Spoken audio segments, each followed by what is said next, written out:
I've been looking, like I said, for aggregators or for people to kind of replace what I've been doing as we work on building a new website.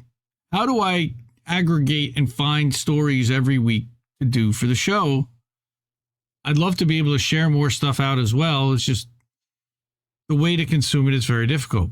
So I figured out kind of between subscribing to a lot of the email newsletters for these websites that we amplify,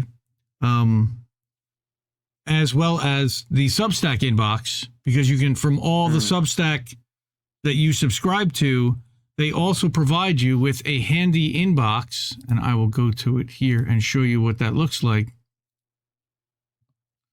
So if I go here, so this is the inbox that's at the top of Substack, and if I click over here, up in the top corner over here, I can go right there to my inbox. You go to the inbox, and this is all the different newsletters that you're subscribed to as a news feed, just like you would see on Facebook or Substack or Twitter or wherever, a real-time in chronological order based upon when it was published last. Really simple. Between this, and by the way, there is an RSS element, so if you want to bring in outside websites to this reader on Substack, it becomes even more valuable, and you can literally bring all the newsletters from the email and make this a fire hose of data and of articles in order. You're watching Indy's Tech Tips, everyone. I still think this is a difficult way to consume news. And it's difficult to go through article by article and grab that. So I really appreciate when I find somebody like this guy, Mike, who I recently found through Substack Notes. He has been writing one called Same Shit, Different Government. It turns out he's from South Africa. South Africa? About a week and a half or 2 weeks ago, I saw that he started doing something called the Substack Sitrep. I was like, wow, that's really interesting.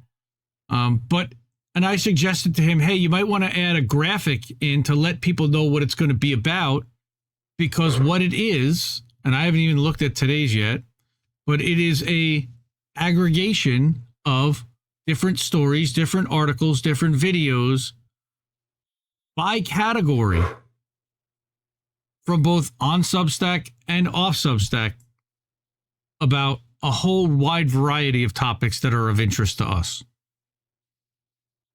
I love this. All right. So this is Tucker Carlson explosively interviews Vivek, and that's at Rumble. And you can actually just watch that right on Rumble. So he's linking there. Hawaii Electric, this is Lee Fang. All right, so you've got some articles, the Daily Hodl, about $18.9 billion losses JP Morgan and Capital One take hits from bad loans. There's a whole wide range of news to consume here, and he's been aggregating this every day or so. Highly recommend. I've been a big fan of Mike's stuff. The one that I looked at the other day from the 18th had more stuff in it, though.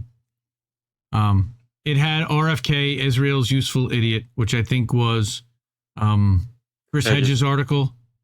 All right, it's got... Yeah, we covered that on INN News. Should be coming out soon. Now, I will say, and I was a little disappointed to see this. Oh, just scroll past that. You're good. This protest song is incredible and will become an anthem against oppression.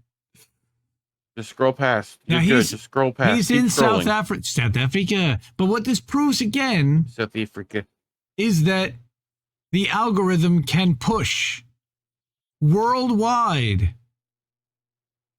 Okay? Lavrov debunks that Russia's mad at China and India for attending the Jeddah talks. That's at Andrew Corbico's Substack. And I'm seeing that because when I'm mousing it over in the bottom left corner, it's telling me that. But if I click right there and I click right there, that is the Corbico Substack. So you can go to all of these different articles right from this nice link, list of links, as well as he embeds some videos for you to check out Al Jazeera, Richard Medhurst, Richie Napolitano. Yeah. All right, again, similar military summary. He also recommended A Skeptic recently, or, like kind of cross-recommending each other.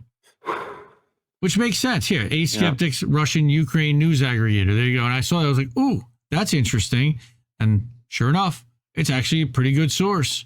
And they've been updating it daily, which is very cool.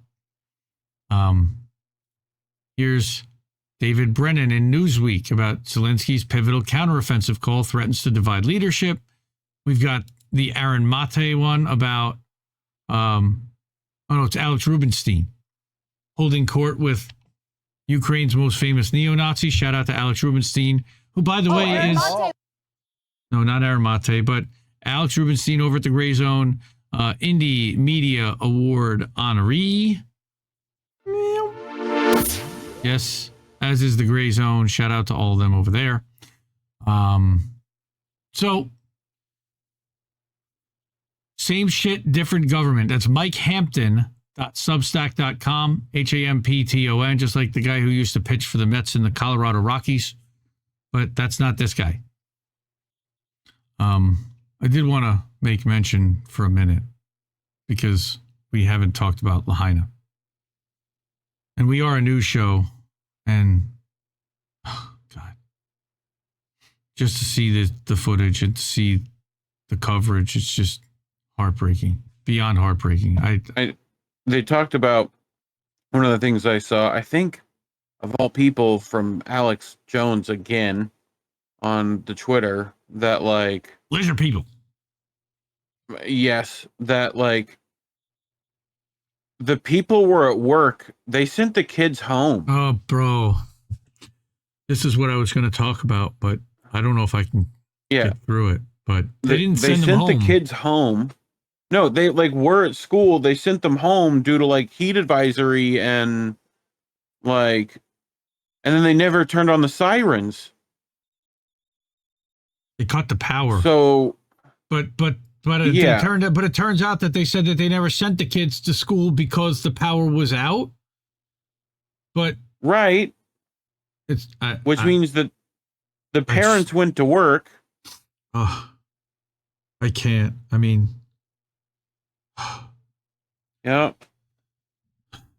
I was watching. I mean, I'm no parent, but I can sympathize with that. I can't even. I can't. It's unimaginable and indescribable. The kind of helpless feeling that you might, and supposedly on top of the fact there were cops that were blocking the road. I saw something about that. There were all kinds of weird things that happened here. If you go to Amira, the Empathic Times, she did a story, as did Jimmy Dore on Friday, about one of the water commissioners in Hawaii didn't want to allow the water to be released to put the fire out until it was too late. I mean, Crab, the older I get, the more I realize that Alex Jones served a purpose. And last week I said I realized he was right. He wasn't right. He was predictive programming in a way. He was also sensationalizing to the point. Yeah, that's the word.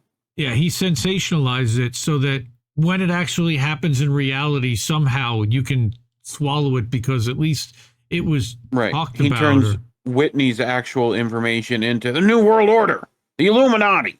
I mean, and then turns Monsanto information into they're turning the friggin' frogs gay. Like, this is what he does. You know, he's meant to do that. You know, I've heard a lot about how the locals have been stepping up to help each other, but that the outsiders have been not, to say the least. They've been. The outsiders. I couldn't. Rob Lowe? Yeah, I couldn't go the whole week without talking about the people of Lahaina, and I've never been to Hawaii. I mean, I just can't imagine losing your whole town, losing that many residents, and You know, somebody was, I was a Squirrel Tribe. I don't know if you guys are subscribed at all to Squirrel Tribe over on YouTube. She's good. Michelle, she talked a little bit about it. She's like, I don't know if I'm going to be able to get through it either. And saying that there might, you know, there's a good chance that there are entire families that were lost. And that might be why the counts are lower, because there's not even anybody to claim the bodies or to claim that people are missing, because literally everyone that they knew also is gone.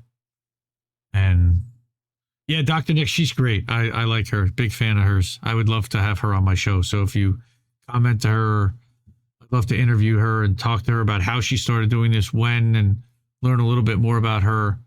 I follow her on Instagram as well.